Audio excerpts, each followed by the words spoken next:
Welcome everybody, here's Alex Jasmin. As you can see, I'm setting up a new workbench for filming these videos. This actually is a computer desk that doubles as an electronic workbench. The thing is, it should give me a good excuse to clean up after each project, as I sometimes want to use the PC here. Now I need a soldering setup on that bench, so I went ahead and purchased an FX8801 soldering iron from ACO. This is a classic design with a lot of chips available for it, and a lot of third-party manufacturers have cloned it and made compatible parts. Now I didn't get the base station that the ACO one piece normally plugs into. The thing is, newer ACO base stations use push buttons for setting the temperature, and that seems a bit fiddly. So in this video we're going to build our own. I think we can make good use of the remaining space available on that desk and put an analog slider instead of the push buttons for setting the temperature. So let's see what we're going to work with here. As you can see, on the side of the bench, I've attached a small power strip and a USB hub. These make it easy to plug in stuff and switch between various tools and computer accessories. Now the plan is to fit our soldering station in a small project box like this one. We can then attach it to the side panel as well, so it will stay out of the way, and we can just plug in our soldering iron when we need it. Now let's take a look at how the iron itself is assembled. The soldering tip is held in place by a metal sleeve. In order to change the tip, we can simply unscrew that sleeve and slide off the tip from the heating element. If we take the iron apart further, you can see the ceramic heating element has wires for both the heater itself and a temperature sensor. These are joined to the iron lead on a small circuit board. If we want to replace the heating element, we can undo these solder connections. This board also holds a spring that connects the metal parts of the iron to earth ground. Finally, at the end of the iron lead, you have a 6-pin plug with pins for the temperature sensor, ground, and heating element. Alright, now let's go to the iron specifications. The heater is supposed to draw 2.5 amps from a 26 volt supply, which will make the resistance 10.4 ohms. Though at room temperature the resistance is much lower, between 2.5 and 3.5 ohms, or about 3.3. And that will make the cold current draw about 8 amps, much higher than when it heats up. Now for the temperature sensor, which is a thermistor, the resistance should be between 42 and 58 ohms. You can see ours measure about 48, which is good. And lastly, the ground to tip resistance should be below 2 ohms.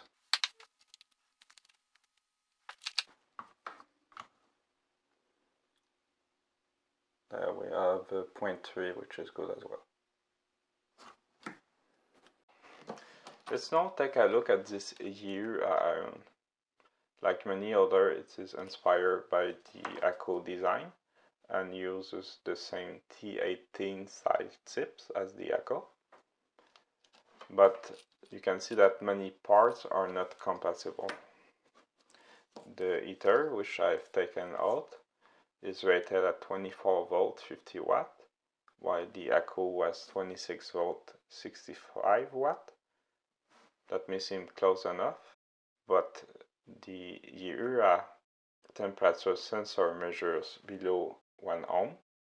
This indicates that this is a thermocouple instead of the thermistor we had on the ACO. In fact, I've broken off part of the heater so you can see the thermocouple junction and heating coil. You can also see that the plugs on both this iron are not the same. So even though I intend to use the genuine echo for my project, it shows that if you like to use some third-party parts in your own, you have to do some research beforehand. This soldering iron would normally be powered from an AC transformer, but in order to save space on the bench, I'd prefer to use a DC power brick instead. I can just attach the brick behind the bench so it won't get in the way. Our iron is rated at 26 volt, but I couldn't find a power brick that outputs 26 volt. So we're going to use this 24 volt one that can output up to 72 watt of power. I did the math, and by lowering the voltage, the power output goes from 65 watt down to 55 watt. It's not perfect, but it should still be usable. What's more concerning though is that when the iron is cold, it has a lower resistance, and from this 24 volt supply it will draw a humongous 230 watt. In fact, if I try to power the heater directly from the supply, you'll see that the supply goes in overcurrent protection. An AC line transformer is more forgiving as its output voltage drops under load, but this kind of supply just keeps shutting off and the iron never gets hot. So until the iron heats up, we need to limit its current draw. There are a few ways to do so. One method I considered is to switch on the heater in brief pulses. By doing so, the average power is reduced and we won't overload the supply. As the iron heats up, we can increase the pulse width until the heater resistance is large enough that we can just apply a steady 24 volt to it. Another method would be to use a switch mode converter. What's great about this is that the output voltage could be higher than the supplies. That would make it possible to use the iron as it's rated 26 volt. As with our previous solution, the switch in this circuit is pulse width controlled, but the pulses are filtered out. That leaves a steady output voltage, a voltage that we will increase as the iron heats up and gains in resistance. The voltage inverting topology that we have here works in two steps. First, the switch is closed, building current to an inductor. Then the switch opens. The inductor wants to keep the built-up current flowing and goes to the output capacitor and diode. The cycle repeats continuously in a controlled manner so as to get the desired output voltage. A feature of this topology is that the positive side of the output capacitor is connected to the negative supply. That's why the values in our graph are below zero. I prefer this solution to that of switching the heater on and off directly. The great thing about it is that it could be made to work with various heater and power supply voltages. There's a missing piece to this though. We need a circuit that limits the current by controlling the switch. We'll look at this next.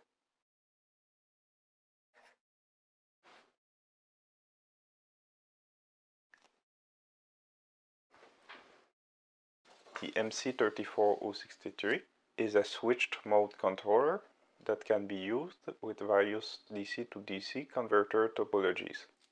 It is one of those jelly bean parts that are easy to obtain and favored by electronic hobbyists. Let's see if we can use it in our project. A good place to start is with the MC34063 development aid. This is an online tool that from a few given parameters can provide a circuit built for that chip. Given that we're going with a switch mode converter, I've changed my mind about the power brick we're going to use. This 130 watt Dell laptop power supply will give us plenty of room in terms of power. The output voltage of this power supply is 19.5 volts. So we can start by entering this as the converter input voltage in our tool. Next, the output is minus 26 volts. That's because we want the voltage inverting topology that allows the output voltage to range from 0 to minus 26 volts. Next, for the output current, I put 3500 milliamps, 1 amp more than what the heater is supposed to draw, which should give us some headroom. V ripple is the output ripple voltage, that is how many millivolts it is acceptable for the output voltage to vary as the converter goes through its cycle. For a resistive heater, that doesn't matter much, so let's put 100 millivolts for now. Next is the frequency of operation, up to 100 kHz. I tried entering various frequency values here and found that at 55 kHz, the inductor used in the circuit is of 12 microhenries. I'll go with 55 kHz then, simply because that works with an inductor that I already have. Now let's press on calculate. We get a warning that the peak current of about 17 amps exceeds the 1.5 amps limit. That's because this tool assumes that we'll rely on a small transistor in the IC for switching the inductor current. We can avoid that limit simply by using an external power transistor instead. After we get rid of that warning, we get some numbers and a circuit diagram. I'll print this out so we can have a closer look. So here's the circuit we get. You see there are a couple of problems with it though. First is that the peak current to the switch is much higher than the chip internal transistor can handle. We already got a warning about that, and we can fix it by using some kind of an external switch instead. Now, an important thing to note about the circuit is that pin 4 of the chip, that is its negative supply, is tied to Vout, that is minus 26 volt. The chip is normally used with a positive output, where the switch stops turning on when the voltage is high enough. Here we want the opposite. If the output voltage is higher than expected, say at minus 5 volts, we need to switch more current to the inductor until the output reaches minus 26 volts. So the trick here is that by tying pin 4 to Vout, the output feedback on pin 5 is seen as going up as the output voltage goes down. That's how the chip can be used in the voltage inverting topology. So we have the chip supply connected between Vin and Vout, that is between 19.5 volts and minus 26 volts, which makes the supply voltage 45.5 volt. But if we look at the MC3463 datasheet, you see the chip supply can only go up to 40 volts, so we have a problem. In order to work around this, we can connect pin 4 to the actual circuit ground and use an external comparator to drive pin 5 high when the output is too low, or vice versa. We need a comparator to control the temperature anyways, and a typical IC like the LM339 will have 4 in one package. So it shouldn't be much of an issue. But I would have preferred a website to warn us that we're exceeding the chip supply voltage in any case.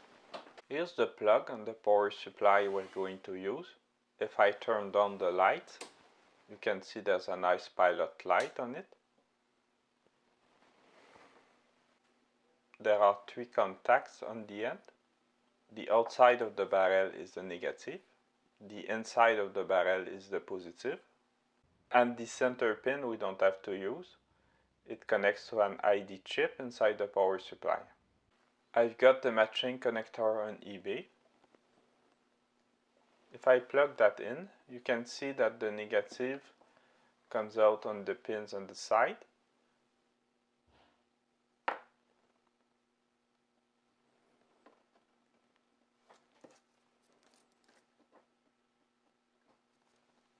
And the positive is on the back.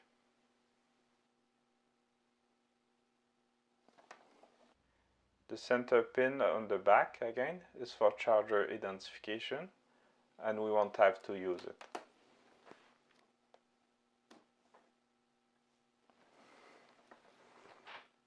We'll now look at the high current path portion of the circuit between the power plug and the soldering iron. This was built on a piece of copper clad board using the scoring technique. The board is divided into insulated pads on which the component leads are soldered. I first marked these with a Sharpie. Then the copper layer is cored using a carbide tipped scribe.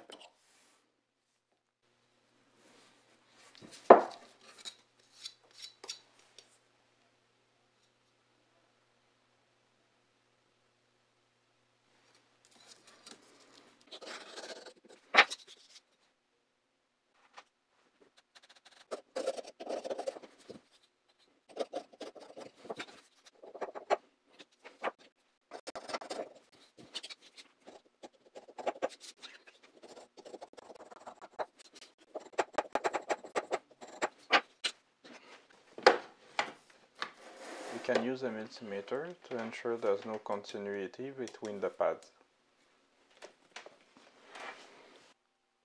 The first thing I placed on the board is the current sense resistor. When the MC34063 sees a 300 mV drop across that resistor, it starts limiting the current. We need this feature when the heater is cold and draws more current. That resistor was calculated to be 18 milliohms. Unfortunately, I don't have any resistors in the order of milliohms, so I'll have to make one out of a resistance wire. I'm soldering screw terminals to the board to help attach that wire.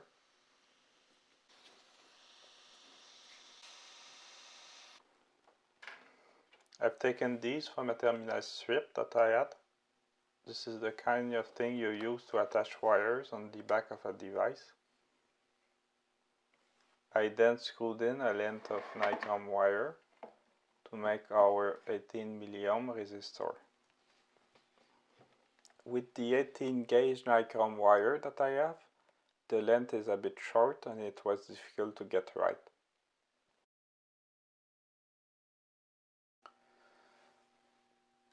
The second component I've installed is the inductor.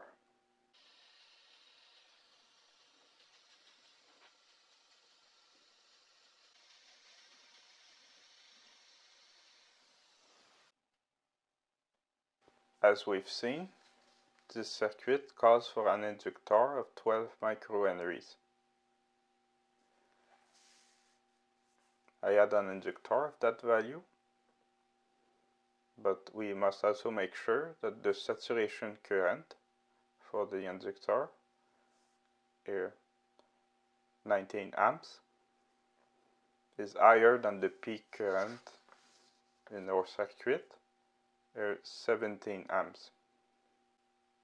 When the current to an inductor exceeds its saturation current, it starts behaving like a low value resistor,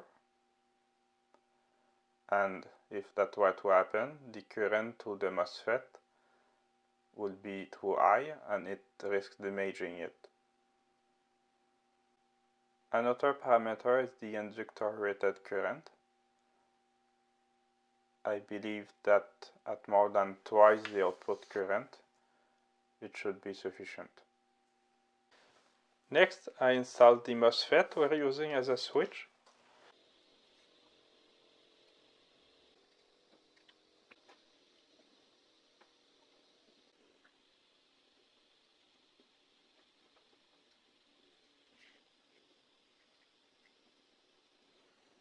You may have noticed I had to move some of these components after first soldering them. That's because I didn't leave enough space to fit these heat sinks. I believe I may also have changed the value of the resistor underneath the MOSFET at that time. That resistor is only there to ensure the MOSFET is off, should that gate wire be left unconnected. I chose one of the P-channel MOSFET that I have. N-channel FETs may be more efficient, but we'd need a higher voltage rail to drive one. If we look at some of the main points in the datasheet, the description says suitable for switch mode power supplies, which is a good sign. We can put 27 amps to it, or 19 amps at 100 degrees C. Our power supply can only output 6.7 amps, so we clearly won't be exceeding that. The post current can go up to 108 amps, which is also much higher than the 17 amps peak we have to deal with. The MOSFET also is rated at 60 volts. We have 45 volts between the input and output of our converter. The MOSFET may have slightly higher voltages across it, given the inductive spikes that are absorbed in the output capacitors. But I think a 60 volt MOSFET should be sufficient. A bunch of other parameters we can look at. Gate charge and CRSS give an idea of the switching performance, for instance. But overall, I think we can use this part. Next, I put this diode.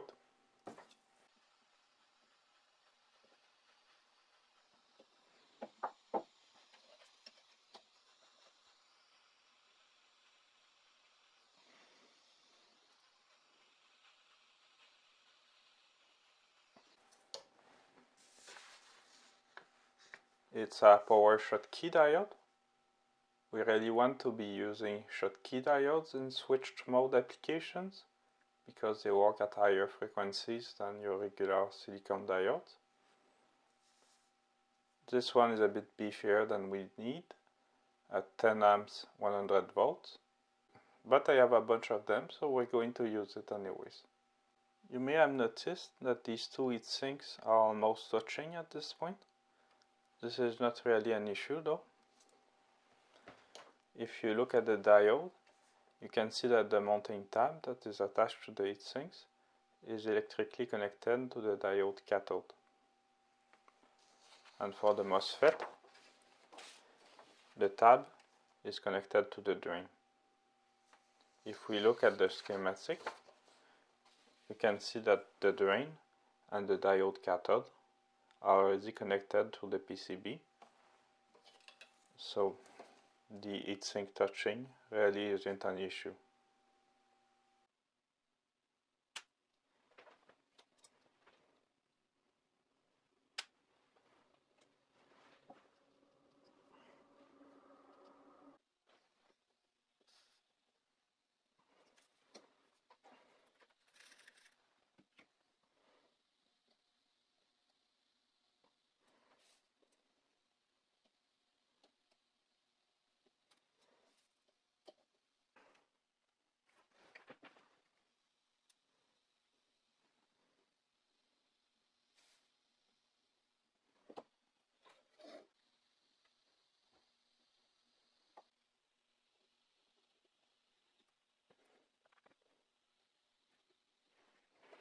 As for the capacitors, you may be wondering why there are 3 on each side of the schematic, but 2 pairs on the circuit board. Honestly, I'm not too sure myself. I obviously got confused somewhere along the way. I recall entering various parameters in the design tool. At one point it may have called for 2 or 3000 microfarads of output capacitance. but in the current design, we should have more than 3000. All things being equal, the output capacitance affects the output ripple voltage. So I try entering various ripple values here and note the corresponding capacitance. We can see that at 2000 microfarads, we should have 169 millivolts of peak-to-peak ripples. Of course, the iron heater normally runs on AC, and it will work just the same with ripples on its supply. That said, ripples can cause radio interference, so it may be desirable to minimize them. I'm not sure where I'll go with this. I think I'll leave it as is for now, and wait to see how it performs on the bench. The MC3463 is now on the breadboard. All this circuit board is doing is to pass the voltage from the power supply to the chip. All that's used here is the power connector and two decoupling caps. We can ignore all the rest for now. On the breadboard we have the chip. Its current and voltage feedback inputs are tied to supply rails. Since this pin is tied to VCC, we don't have any current limit and the oscillator is free running. Likewise, the internal switch stays open for the maximum amount of time, as the output voltage appears to stay at 0. I've attached a probe to the timing capacitor, which is at this point in the circuit. You can see a sawtooth wave as the oscillator is running. I can also bring up a second trace. This one shows the state of the internal switching transistor. When the transistor turns on, it pulls down the voltage at this point. So you can see the switch turns on while the voltage across the timing capacitor is ramping up, and it turns off while it's ramping down. Now we need to derive this external MOSFET from the chip internal switch. We must take care not to turn on the MOSFET for too long, because past a certain point, the inductor will start behaving like a small value resistor and will get excessive current flowing through. I've put another MOSFET on the breadboard. It is the same type as this one, but connected to two power resistors. If this MOSFET stays on for too long, we'll just dissipate more heat to this resistor and we won't be breaking anything. On the scope, the magenta trace shows the voltage at the MOSFET's gate, and the cyan trace shows the voltage at the MOSFET drain. This wire ties the MOSFET to the positive supply rail, keeping the MOSFET turned off. If I remove the wire, you can see the MOSFET will be turning on. That's because the MOSFET gate discharged to the probe, which provides a path to ground. If I disconnect this probe, you can see I can turn the MOSFET off or on, and while it's floating, the gate keeps it charged. Gate capacitance can be an issue when we try to drive a MOSFET real fast. If I connect the gate of the MOSFET to the collector of the internal switch, you can see that these resistors don't provide enough current for the gate to discharge completely, and the MOSFET always stays on. I've put a voltage divider here so the gate doesn't have to swing the whole way. If I connect the gate at this point, you can see that we're not really better off. So I also have a voltage buffer using two BGTs. If I connect the gate to the emitter here, you can see finally that the MOSFET is able to turn off. There are some voltage spikes at the MOSFET drain because these resistors have some inductance to them. So even this is a DC-DC converter of sort. Anyways, the important point is that we are able to drive the MOSFET with this circuit, so we'll be able to use the real thing later on. Now let's look at how we'll deal with the voltage feedback portion of the circuit. As you may recall, the IC will enable the output when the voltage on pin 5 is too low. Now we want the reverse because our supply has a negative output. In order to achieve that, we're using an external comparator. I'm using a 7805 here as a rough voltage reference and to power the comparator IC. It may not be strictly necessary, as this would happily work at 19.5 volts, but I plan to add additional ICs that will require a 5 volt rate anyways, so I went with that. So again, when the voltage feedback on the IC pin 5 goes low, the output will latch on. I set up this voltage divider so that between 5 and minus 26 volt, so with 34 volt across it, this point is at 2.5 volts. This way, if the output voltage, which normally will be taken from here, goes below minus 26 volt, this goes high and the switch won't turn on. But if we're above minus 26 volt, the switch will be turning on. In order to test this circuit, I'm feeding in a signal from a signal generator. Since my signal generator can't output a DC offset of minus 26 volt, I've RC coupled my lab power supply, which is outputting about minus 26 volt. Right now, only the output of the power supply is enabled, and it is below minus 26 volts. So you can see the output of the comparator is high, and the switch doesn't turn on. If I move the voltage above 26 volts, the output of the comparator is low, and the switch is turning on and off. If I set that at 26 and I enable the signal generator, now you can see that we get a square wave at the output of the comparator. If I show the signal we're feeding in, this is a sine wave with a DC offset. When the voltage goes below minus 26 volt, the output is high. When it is above, the output is low. Now I also brought up the oscillator waveform. If I single shot on this, you can see that when the voltage goes above minus 26 volt, during the ramp up portion of the cycle, such as there, the switch is turning on, and it always turns off during the ramp down portion of the cycle. There's a latching circuit that latches on the switch. You can see it is latching on here and there.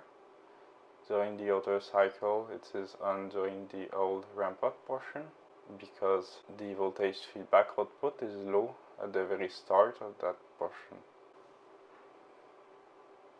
You can see some other examples here. Latching on there,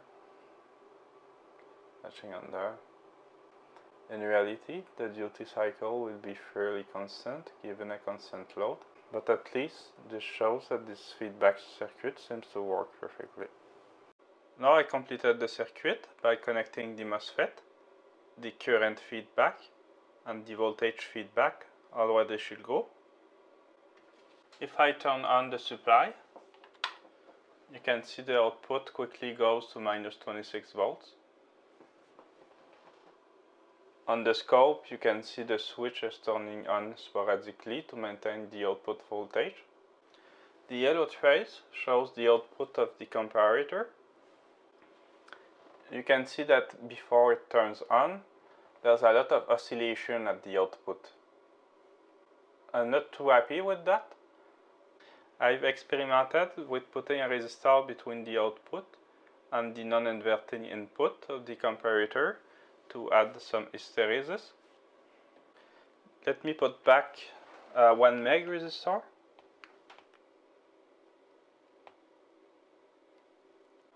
You can see that even with the 1 meg resistor, which is a relatively large value, the oscillation has completely disappeared.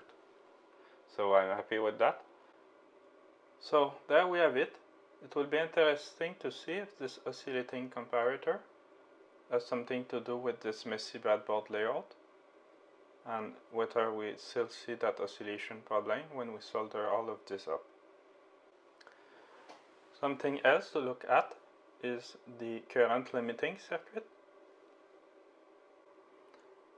If I freeze the display here, you can see that the blue trace, which is the oscillator waveform, goes a bit higher in voltage sometime after the switch turns on. That's because of the current limiting feature of the MC34063.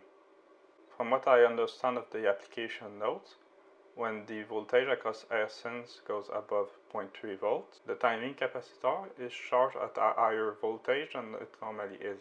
That causes the switch to turn off and to stay off for longer, as the voltage has to go down from that higher point compared to there, for instance. Across the sense resistor, when the switch turns off, you can see an inductive spike. I don't know if it's good to have that pin go much higher than VCC. I'll try adding a diode to clamp the voltage to VCC. And we should see that spike go down a bit. And it has. So here's the Schottky diode on the schematic. I'm not sure we really need it, but it won't hurt anything to have it there. If we look at the scope again, I should say I didn't expect to see current limiting when there's no load, though that much may be normal. The iron is cold right now. If I connect it briefly, you can see the current limiting really kicks in. Let's pause on this and disconnect the iron. You can see the current limiting actually seems to be more aggressive as the drop across air sense goes up. There's an interesting pattern here with a succession of small and large peaks on the oscillator waveform. I'm not really sure why that is, and there's a bit of oscillation there, but you can see that the current here and here is about the same. And that long pause gives the time for the current to the inductor to die out, and it can start flowing normally again. I already tried feeding power to the iron of camera. Since there's no temperature control, I was using this large copper clad board as a heatsink. Even so, as you can see from the discoloration, I'm afraid it may be getting a bit too hot. What I'm going to do here is to turn on the power supply just long enough for the voltage to reach 26 volts. As you may recall, the whole point of having a current limited supply was that the iron resistance increased with temperature. When the iron gets hot enough, the current limiting should stop and we'll see a 26 volt output. This tip thermometer will measure the temperature at the tip of the iron. You can see the voltage on the scope as well as on this multimeter and the current on that multimeter.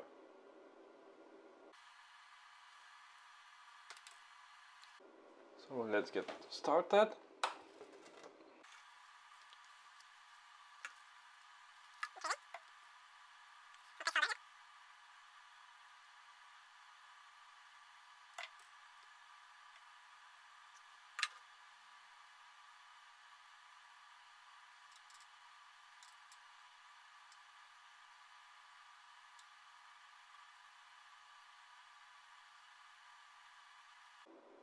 So there is more than 400 degrees C. At 26 volts. Let's solve that off.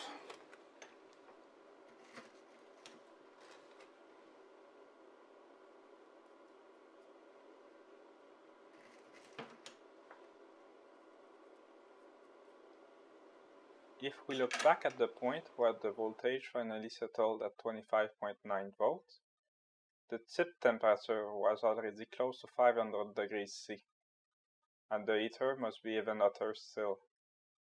That shows the current limit is clearly too aggressive. 500 degrees is above the normal soldering temperature, and the power output at this point is only 47.5 watts, for a 65 watt iron. I adjusted the current sense resistor to be closer to 16 milliohm, where it was 18 before. I also replaced the output capacitors by two 3300 microfarads ones. So the lower resistance should give us the full 26 volt output at a lower temperature. And with the higher output capacitance, we should see a bit less noise at the output.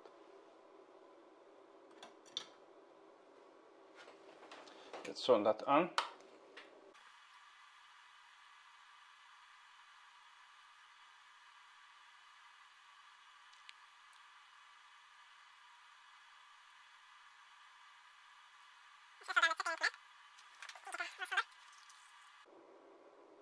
"26 volts, there you go. This time around, the voltage peaked at 279 degrees and the power output is of 60 watts. Not quite at the 65 watt that this is supposed to run at, but I'm really happy with that. I think we finally have a decent power supply for our soldering station. Well, I think we finally have something usable here. I should say that setting that current sense resistance just right wasn't easy. We're down just to a few millimeters of nichrome wire, and it's hard to bend this just the right way. I will have to find something better in the future. Also, regarding the filter capacitors, I looked back at screen caps of the scope, and it actually looks like I'm getting more noise with the larger capacitors. I got these caps at my local electronics store, and I don't know their specs, but larger electrolytic caps are known not to work very well at high frequencies. That's why it's generally better to use several smaller caps in parallel to get lower ESR and ESL. So I may have to experiment with that a bit. I also forgot to mention that I lowered the value of that resistor here. Before we had two 1.58 kilo ohms one forming a voltage divider. But I found that we don't really need much resistance here. I lowered it to only 13 ohms. That should increase the voltage here and add the MOSFET's gate, which will in turn get slightly better RDS on. By the way, most of the resistors in the circuit are just what I happen to pick from an E96 set, and their values aren't at all critical. In any case, while I'm sure that circuit could use more tweaking, I can only leave it on for so long or the soldering iron would just burn out. So I think we can leave the tweaks for later. This video is getting really long already, so I think this will become a video series. Next time we can look at temperature control. I'm impatient to use that little guy here, if you remember, to set the soldering iron temperature.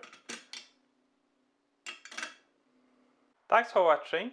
I hope to see you next time as we continue this project. Since this is my first video, I'd like to see your comments and suggestions in the YouTube comment section. Also, please like this video and subscribe.